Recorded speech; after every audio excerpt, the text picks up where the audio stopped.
the best academy. Hi friends, welcome to Harish academy. ఈరోజు వార్తలు నిలిచిన జాతీయ అంతర్జాతీయ రాష్ట్రీయ అంశాల గురించి, వార్తలు నిలిచిన వ్యక్తులు, అవార్డులు, పుస్తకాలు, మరి క్రీడా సంబంధిత సమాచారం, ఒక్కొక్క అంశాన్ని వివరంగా తెలుసుకుందాం. ఈరోజు మన ఫస్ట్ టాపిక్ వచ్చేసి ఇటీవల తరచూ బద్దలవుతూ చుట్టుపక్కల ప్రాంతాలకి సమస్యాత్మకంగా మారి వార్తలు నిలిచిన మౌంట్ సెమురు అగ్నిపర్వతం ఎక్కడ ఉంది అంటారు. రానున్న పోటీ పరీక్షల్లో ఇండోనేషియా అని గుర్తుంచుకోండి. పోటీ పరీక్షలకు ప్రిపేర్ అవుతున్న ప్రతి ఒక్క అభ్యర్థి ఖచ్చితంగా చదవాల్సిన కొన్ని ముఖ్యమైన అంశాలు ఉంటాయి. అటువంటి ముఖ్యమైన అంశాలు ఇటీవల మనం తరచూ ఏవైతే రిపీటెడ్గా చూస్తున్నామో వాటిపైన ప్రత్యేక శ్రద్ధ చూపండి. అందులో అటువంటి అంశాలు కనుక చూస్తే వార్తలు నిలిచిన అగ్నిపర్వతాలు, ఐఐటీలు, సూచీలు, నివేదికలు, వార్తలు నిలిచిన విన్యాసాలు and at the same time వార్తలు నిలిచిన కూటములు, G20 కానివ్వండి, UNSC కానివ్వండి, నాటో కానివ్వండి, ఇటువంటివి సైన్స్ అండ్ టెక్నాలజీ రిలేటెడ్గా కూడా చాలా అంశాలు, ఇన్నోవేషన్స్ మనం చూస్తున్నాం. వీటికి ప్రత్యేక శ్రద్ధ ఇవ్వండి, ప్రత్యేక ప్రాధాన్యతతో చదవండి. ఖచ్చితంగా రానున్న పోటీ పరీక్షలో వీటి నుండి, ప్రతి టాపిక్ నుండి 1 లేదా 2 ప్రశ్నలు ఖచ్చితంగా ఏ పోటీ పరీక్షలో అయినా, ఏ స్థాయి పోటీ పరీక్షలో అయినా కూడా కవర్ అయ్యే అవకాశం ఉంటుంది. సో ఇటీవల తరచూ వార్తలు నిలిచిన ఒక అంశం అగ్నిపర్వతం. అగ్నిపర్వతాలకు సంబంధించిన సమాచారం మనం డిస్కస్ చేస్తున్నాం. అలా ఏ అగ్నిపర్వతం వార్తలు ఇచ్చినా దానికి సంబంధించిన లొకేషన్ మనం చూస్తున్నాం. ఈరోజు వార్తలు నిలిచిన ఒక అగ్నిపర్వతం మౌంట్ సెమురు అగ్నిపర్వతం. లాస్ట్ టైం కూడా దీని గురించి మనం డిస్కస్ చేసాం. ఇటీవల వార్తలు నిలిచిన మౌంట్ సెమురు అగ్నిపర్వతం ఎక్కడ ఉంది అంటారు. ఇండోనేషియా అని గుర్తుంచుకోండి. సో ప్లేస్ పేరు గుర్తుంచుకుంటే చాలు. సో ఇండోనేషియాలోని ఒక అగ్నిపర్వతం mount Semeru. Mount Semeru. So చాలామంది అభ్యర్థులు అడుగుతూ ఉంటారు, సో ఇటువంటి టాపిక్ మీరు చెప్పే కొన్ని ఎక్స్క్లూజివ్ టాపిక్స్ మాకు కనబడట్లేదు, ఎక్కడ మీరు కలెక్ట్ చేస్తున్నారని చెప్పేసి. సో ఉదాహరణకు చూడండి, మీకు ఇక్కడ చాలా సోర్సెస్, మీకు ఈనాడు పేపర్ కానీ, నమస్తే తెలంగాణ కానీ, సాక్షి పేపర్ కానివ్వండి, మింట్ న్యూస్ పేపర్ కానివ్వండి, Hindu, times of India, Indian express, అవి మీకు లోగోతో పాటు చూపిస్తున్నాను. సో ఈ టాపిక్ నిన్న కనుక మీరు అబ్జర్వ్ చేస్తే December 4th ఆన్లైన్లో, అంటే మనం ఈరోజు వార్తాపత్రికలు చూడడం జరుగుతుంది. సో హిందూ పేపర్ కూడా మనకు కవర్ చేస్తున్నాయి. సో ఇక్కడ ఇండోనేషియాలోని ఒక అగ్నిపర్వతం ఈరోజు ప్రత్యేకంగా వార్తలు నిలిచింది. ఆ ప్రత్యేకత ఏంటి? అగ్నిపర్వతం బద్దలవడం. ఒక అగ్నిపర్వతం బద్దలైంది అంటే చుట్టుపక్కల ప్రాంతాలు మొత్తం కూడా సమస్యలను ఎదుర్కొంటాయి. దట్టమైన దుమ్ము, ధూళికణాలు కానివ్వండి, తీవ్రమైన వేడి కానివ్వండి, చాలామంది ప్రాణాలు కోల్పోతారు. ఒక విపత్తు. అటువంటి విపత్తును సృష్టిస్తూ ఈరోజు వార్తలు నిలిచింది మౌంట్ సెమురు. సో ఇక్కడ ఇండోనేషియా పైన కొంత ప్రత్యేక శ్రద్ధ చూపండి. రానున్న పోటీ పరీక్షలో ఇండోనేషియాకి సంబంధించి ఏదో ఒక ప్రశ్నను మనం చూసే అవకాశం ఉంది. ఇటీవల ఇండోనేషియాకి సంబంధించి నూతన రాజధాని మార్పు అనే అంశం వార్తలోకి వచ్చింది, నుసంతరా అని చెప్పేసి. అండ్ ఇండోనేషియాకి సంబంధించిన అగ్నిపర్వతాలు కూడా తరచు మనం చూస్తున్నాం. Mount Semeru, mount Sinabung, mount Merapi, mount Ili, Lewotolok. And ఇటీవల ఇండోనేషియాలో తీవ్ర భూకంపం, అటువంటివి సులవేసి దీవులు కానివ్వండి, ఇటువంటి ప్రత్యేకంగా చూడండి. సో ఇవన్నీ ఇండోనేషియాకు సంబంధించి ఇటీవల తరచూ వార్తలు ఇచ్చిన అగ్నిపర్వతాలు. అండ్ అగ్నిపర్వతాలకు సంబంధించి మనం ఇక్కడ డిస్కస్ చేస్తున్నాం కాబట్టి గతంలో మనం ఈ వీక్లోనే ఇంకొక అగ్నిపర్వతాన్ని చూసాం మనం, మౌనలోవా అగ్నిపర్వతం. ఇటీవల వార్తలు ఇచ్చింది ఎక్కడ ఉంటుందంటే హవాయి దీవుల్లోని ఒక అగ్నిపర్వతం. అండ్ షువోలిచ్ వాల్కెనో రష్యాకి సంబంధించి, బెంజిమియాని అగ్నిపర్వతం రష్యాకి సంబంధించి, మౌంట్ ఎసో అగ్నిపర్వతం అండ్ ఫుకుటోకు ఒకనోబా అగ్నిపర్వతం జపాన్కి సంబంధించి, అండ్ ఫాగ్రడాల్స్ అగ్నిపర్వతం ఐస్లాండ్కి సంబంధించి. అండ్ ఈ శతాబ్దం అంటే గడిచిన 100 సంవత్సరంలోనే అత్యంత భయానక విస్ఫోటనాన్ని సృష్టిస్తూ వార్తలు ఇచ్చిన టోంగా అగ్నిపర్వతం, హుంగా హా అపై అగ్నిపర్వతం. అది టోంగా రిపబ్లిక్ సంబంధించి సదర్న్ పసిఫిక్ ఓషియానిక్ ప్లేస్లోని ఒక అగ్నిపర్వతం. అండ్ కెనరీ ఐలాండ్ గ్రూప్ అనగానే మనకు స్పెయిన్ దేశం గుర్తొస్తుంది. ఆ దీవుల్లోని ఒక దీవి లాపామా, ఆ దీవిలోని ఒక అగ్నిపర్వతం ఇటీవల వార్తలు ఇచ్చింది కంబర్వీజా అగ్నిపర్వతం. And at the same time ఇటీవల పావులాఫ్ అగ్నిపర్వతం, సెమిసోపోచ్నాయ్, గ్రేట్ సిట్కిన్ అగ్నిపర్వతాలు మనకి ఇక్కడ అలస్కాకి సంబంధించి, తాల్ వాల్కెనో ఫిలిప్పీన్స్కి సంబంధించి, అలా అగ్నిపర్వతాలు మౌంట్ ఎట్నా, మౌంట్ స్ట్రాంబోలి అగ్నిపర్వతం ఇటలీకి సంబంధించి. అలా ఇటీవల ఏవైతే మీకు అగ్నిపర్వతాలు, వార్తలు ఇచ్చిన ప్రాంతాలు, వార్తలు ఇచ్చిన జలసందులు, వార్తలు నిలిచిన సముద్రాలు చెప్పానో వాటిని మ్యాప్ పాయింటింగ్ ఆధారంగా చదవండి. ఖచ్చితంగా రానున్న పోటీ పరీక్షలో వీటికి సంబంధించి వార్తలు నిలిచిన ప్రాంతాలపైన, ముఖ్యంగా విపత్తు సంబంధిత అంశంతో వార్తలు ఇచ్చినవి ఏవైతే ఉంటాయో వాటి గురించి క్వశ్చన్ చూసే అవకాశం ఉంటుంది. ఈరోజు అగ్నిపర్వతాలకు సంబంధించిన మొదటి అంశం. And next, world's most expensive cities list వార్తలోకి వచ్చింది. వరల్డ్స్ అంటే ప్రపంచ, ప్రపంచంలోనే అత్యంత ఎక్స్పెన్సివ్ ఖరీదైన సిటీలు, నగరాలు, ప్రపంచంలో అత్యంత ఖరీదైన నగరాల జాబితా అంటాం. దీన్ని ఎవరు విడుదల చేశారంటే ఎకనామిస్ట్ ఇంటెలిజెన్స్ యూనిట్. ముఖ్యంగా కొన్ని సంస్థలు, అంతర్జాతీయ సంస్థల యొక్క హెడ్ క్వార్టర్స్ గుర్తుంచుకోండి. ఇది లండన్ కేంద్రంగా పనిచేస్తున్న ఎకనామిస్ట్ ఇంటెలిజెన్స్ యూనిట్ అనే ఒక సంస్థ ఈ సంవత్సరానికి సంబంధించి 2022కి సంబంధించి ప్రపంచంలోనే ఖరీదైన నగరాల జాబితాను మరొకసారి విడుదల చేసింది. ఈ జాబితాలో టాప్ ప్లేస్లో నిలిచిన దేశం లేదా సిటీ, ఇది సిటీస్కి సంబంధించిన నగరాలు కాబట్టి గుర్తుంచుకోండి. Singapore is a city and country both. So Singapore మొదటి స్థానంలో, సెకండ్ అమెరికాలోని New York, third Tel Aviv Israel, and next Hong Kong China, Los Angeles USA, Zurich Switzerland, and Geneva Switzerland, San Francisco USA, Paris France, Copenhagen Denmark, Sydney Australia. Top 10 cities గుర్తుంచుకోండి, ప్రపంచంలో అత్యంత ఖరీదైన నగరాలంట. ఈ నివేదికలో వీళ్ళు ఏం చెప్పారంటే గత సంవత్సరంలో దాదాపు 172 ప్రముఖ నగరాలు, ప్రధాన నగరాలు ప్రపంచంలో ఏవైతే ఉంటాయో అక్కడ ఖర్చు లేదా ఒక సగటు వ్యక్తి పెట్టే వ్యయం ఏదైతే ఉంటుందో విపరీతంగా పెరుగుతుందంట. సో అవన్నీ మనకు అవసరం లేదు, ఇది గుర్తుంచుకోండి. వరల్డ్స్ మోస్ట్ ఎక్స్పెన్సివ్ సిటీస్ 2022 వార్తలోకి వచ్చింది. ఎవరు విడుదల చేశారు? Economist intelligence. ఇందులో టాప్ 3 గుర్తుంచుకోండి సరిపోతుంది. సో ఇదొకటి ఇంపార్టెంట్, ప్రపంచంలో అత్యంత ఖరీదైన నగరాల జాబితా.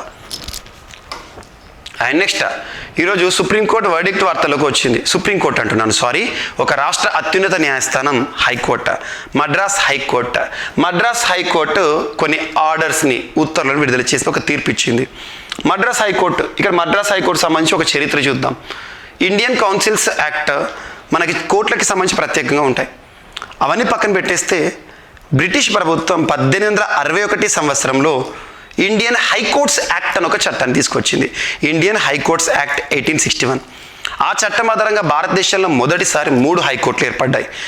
ఒకటి first Kolkata, and next Bombay, next Madras. ఇవి 1862లో ఏర్పడ్డ హైకోర్ట్స్. ఆ తర్వాత 1866లో అలహాబాద్ హైకోర్టు ఏర్పాటైంది. సో ఇక్కడ ఏమంటున్నాను, మద్రాస్ హైకోర్టు సంబంధించి ఒక చరిత్ర చెప్పాను. 1862లో ఏర్పాటైంది మద్రాస్. ఎందుకంటే మద్రాస్ అనేది కొత్త పేరు కాదు, చెన్నై హైకోర్టు అని పిలవాలి. తమిళనాడు రాష్ట్ర హైకోర్టు మద్రాస్ హైకోర్టు. ఎందుకు మరి మద్రాస్ అని పిలుస్తామంటే అప్పటి నుండి పేరు మారలేదు, ఇప్పుడు 1862లో ఏర్పాటైంది. సో ఇక్కడ మద్రాస్ హైకోర్టు, తమిళనాడు రాష్ట్ర హైకోర్టు ఇటీవల ఒక ఆర్డర్ని ఇచ్చింది. అదేంటంటే ban on mobile phones inside the temples. Tamil Nadu రాష్ట్రం అనగానే టెంపుల్ సిటీస్ ఉంటాయి, ఎక్కువగా టెంపుల్స్ ఉంటాయి. అటువంటి తమిళనాడు రాష్ట్రంలోని దేవాలయాలు ఏవైతే ఉంటాయో, దేవాలయాల్లో ప్రవేశించేవారు ఎవరైతే ఉంటారో వారందరిపైన కూడా సెల్ ఫోన్స్ ఎంట్రీని నిషేధించారు. సెల్ ఫోన్స్తో వెళ్ళకూడదంట. దేవాలయం యొక్క డివినిటీని, దివ్యత్వాన్ని కాపాడాలి అని చెప్పేసి ఈ చర్య తీసుకున్నట్టుగా చెప్పారు. సో గుర్తుంచుకోండి, Madras high court orders ban on mobile phones inside the temples. ఏ న్యాయస్థానం హైకోర్టు దేవాలయాల్లో మొబైల్ ఫోన్స్, సెల్ ఫోన్స్ని అనుమతించడం పైన తీర్పు ఇచ్చారు, అనుమతించకూడదని చెప్పేసి అంటే మద్రాస్ హైకోర్టు. ఇటువంటి ప్రత్యేకత చూడండి. ఇక్కడ దేవాలయాలు అంటున్నారు కాబట్టి తమిళనాడు సంబంధించి అంతకుముందు మనం ఒక టాపిక్ డిస్కస్ చేసాం. తమిళనాడు రాష్ట్ర ప్రభుత్వము బ్రాహ్మణేతరులకు దేవాలయంలో పూజారులుగా నియమిస్తూ ఉత్తర్వులు విడుదల చేసింది. అండ్ బ్రాహ్మణేతరులు ఎవరైతే ఇప్పటివరకు బ్రాహ్మణులు మాత్రమే దేవాలయంలో పూజారులు, అటువంటి బ్రాహ్మణులు కాకుండా వేరే వారికి పూజారులుగా అవకాశం ఇస్తూ వార్తలు నిలిచిన రాష్ట్రం తమిళనాడు. మహిళలు కూడా ఇచ్చారు.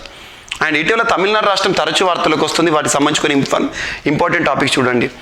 ఇల్లం తేడి కల్వి, మక్కలై తేడి మరుతువం, ఇన్యూర్ కప్పం నమ్మై కక్కం, గుడ్ సమారిటన్స్ ప్రోగ్రామ్, మీందుం మంజప్పై, ఉంగలిల్ ఒరువన్ అనేది ఏంటంటే తమిళనాడు రాష్ట్ర ముఖ్యమంత్రి స్టాలిన్ గారి ఆత్మకథ, ఆటోబయోగ్రఫీ. ఉంగలిల్ ఒరువన్, వన్ అమెంగ్ యూ అన్నట్టు. And at the same time దేశంలోనే మొట్టమొదటిసారి స్లెండర్ లోరీస్ సంరక్షణ కేంద్రం తమిళనాడు రాష్ట్రం. దేశంలోనే మొట్టమొదటి డుగాంగ్ సీకో కన్జర్వేషన్ తమిళనాడు రాష్ట్రం.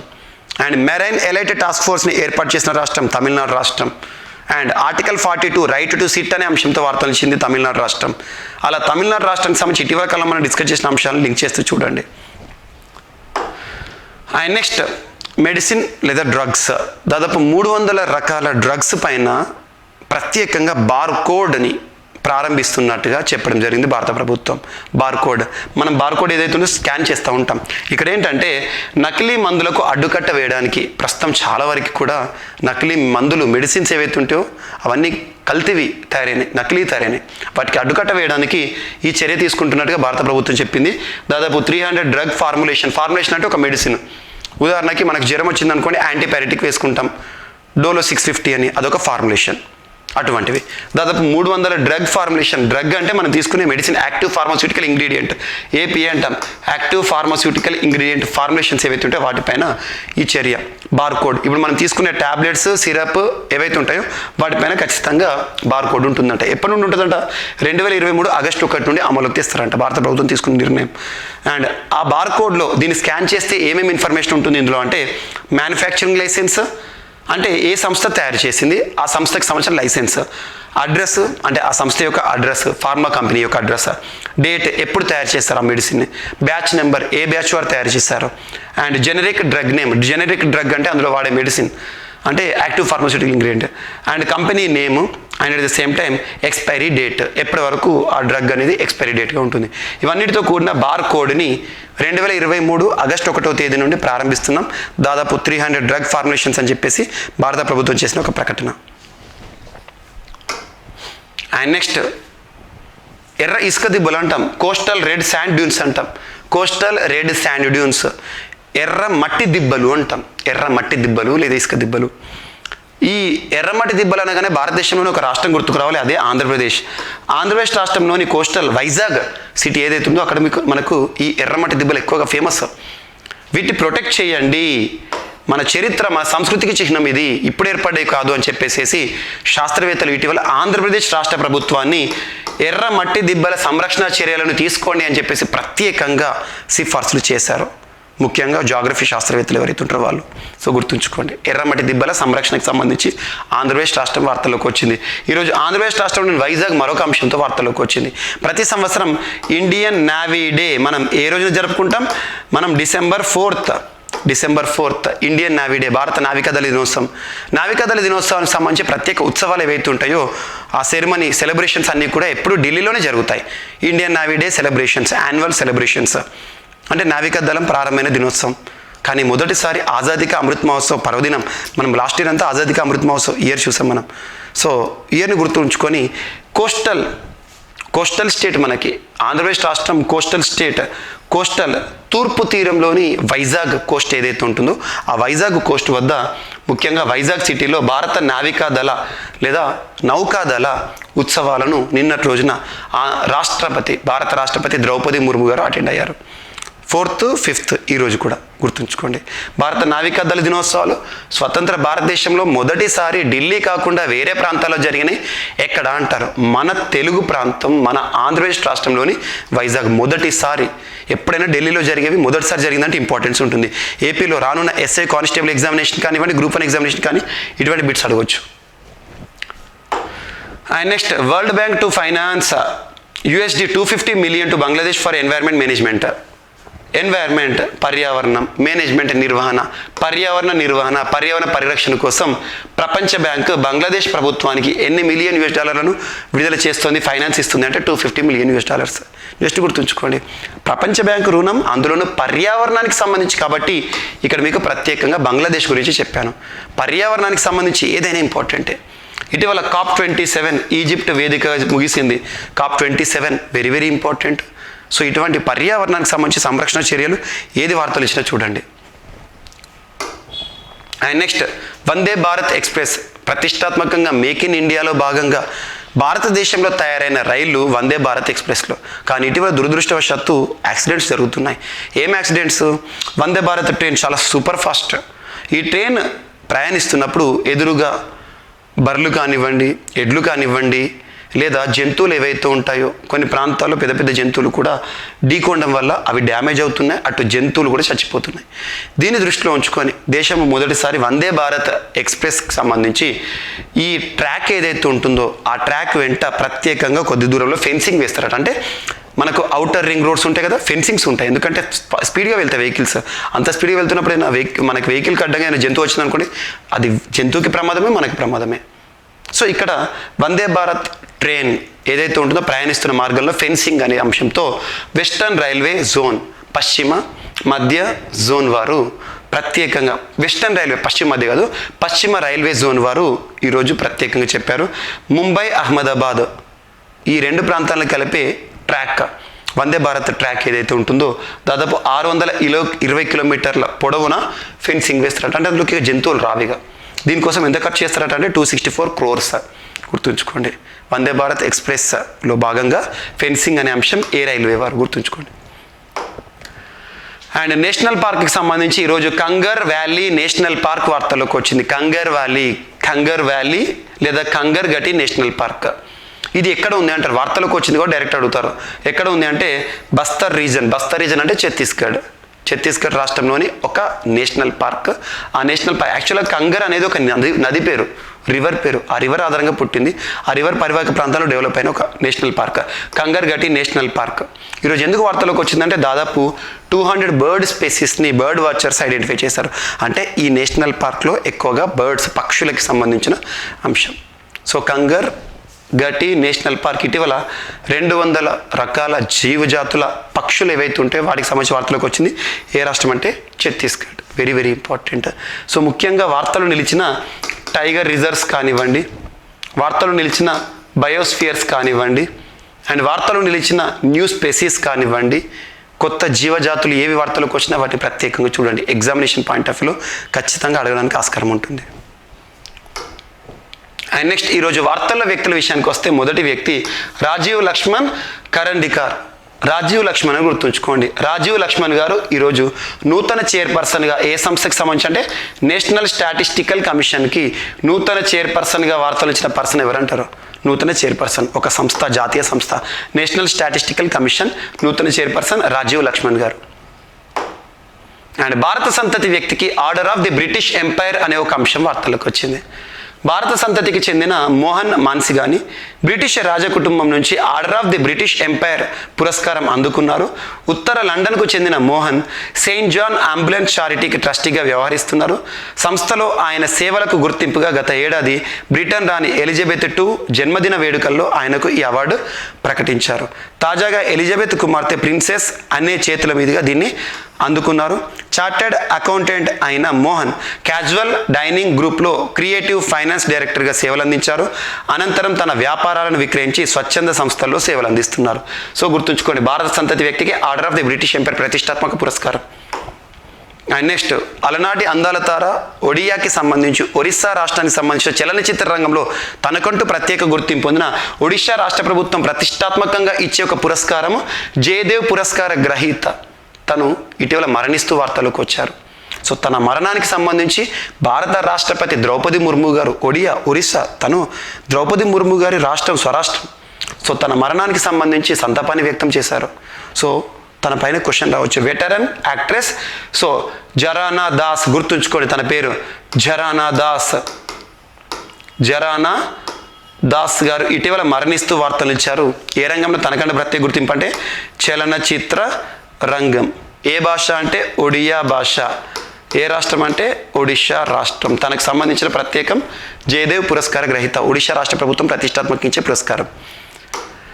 అండ్ ప్రతి సంవత్సరం వార్తల నుంచి ఒక ప్రతిష్టాత్మక పుస్తకం యొక్క prize, book prize, UK non fiction prize ఏదైతే ఉంటుందో యునైటెడ్ కింగ్డమ్ సంబంధించి ఈ సంవత్సరం పొందిన విజేతగా నిలిచిన ఒక పుస్తకం వార్త వచ్చింది. ఆ పుస్తకం పేరు గుర్తుంచుకోండి, super infinite the transformations of John Donne. So super infinite the transformations of John Donne అనే ఒక పుస్తకం ఇటీవల వార్తలు నిలిచింది. ఆ పుస్తకం రచయిత ఎవరంటే క్యాథరిన్ రండెల్. ఈ పుస్తకం ఈరోజు ఒక పురస్కారంతో వార్తలకు వచ్చింది, గెలుచుకొని యూకే నాన్ ఫిక్షన్ ప్రైజ్. గుర్తుంచుకోండి, చాలు డైరెక్ట్ బిట్స్ ఇవి. దీనిలో కాన్సెప్ట్ ఏముండదు, జస్ట్ గుర్తుంచుకోండి. సో ఈరోజు వార్తలు ఇచ్చిన అంశాలను ఒకసారి ర్యాపిడ్గా చూస్తే, ఇండోనేషియాలోని మౌంట్ సెమురు అగ్నిపర్వతం విస్ఫోటనంతో వార్తలకు వచ్చింది. And world's most expensive cities, ప్రపంచ అత్యంత ఖరీదైన నగరాల జాబితా ఎకనామిస్ట్ ఇంటెలిజెన్స్ యూనిట్ వారు విడుదల చేశారు. టాప్ లిస్ట్లో సింగపూర్. మద్రాస్ హైకోర్టు దేవాలయాల్లోకి మొబైల్ ఫోన్స్ని అనుమతించడం పైన నిషేధం అనే అంశంతో. అండ్ నకిలీ మందులకు అడ్డుకట్ట వేయడానికి దాదాపు భారతదేశంలో 300 డ్రగ్ ఫార్ములేషన్స్ పైన బార్కోడ్ని అమలు చేయనున్నట్టుగా భారత ప్రభుత్వ ప్రకటన. And coastal red sand dunes ఏవైతే ఉంటాయో ఆ రెడ్ శాండ్ డ్యూన్స్ పర్యవేక్షణ సంరక్షణకు సంబంధించి ఏపీ ప్రభుత్వానికి జాగ్రఫీ సైంటిస్టులు ఇచ్చిన సూచన. అండ్ వైజాగ్ భారతదేశంలోనే మొట్టమొదటిసారి అవుట్ సైడ్ ఢిల్లీ బయటి ప్రాంతంలో జాతీయ నౌకాదళ ఉత్సవాలు ఎక్కడ అంటే వైజాగ్లో నిన్నటి ప్రారంభమైన ద్రౌపది ముర్ము గారు అటెండ్ అయ్యారు.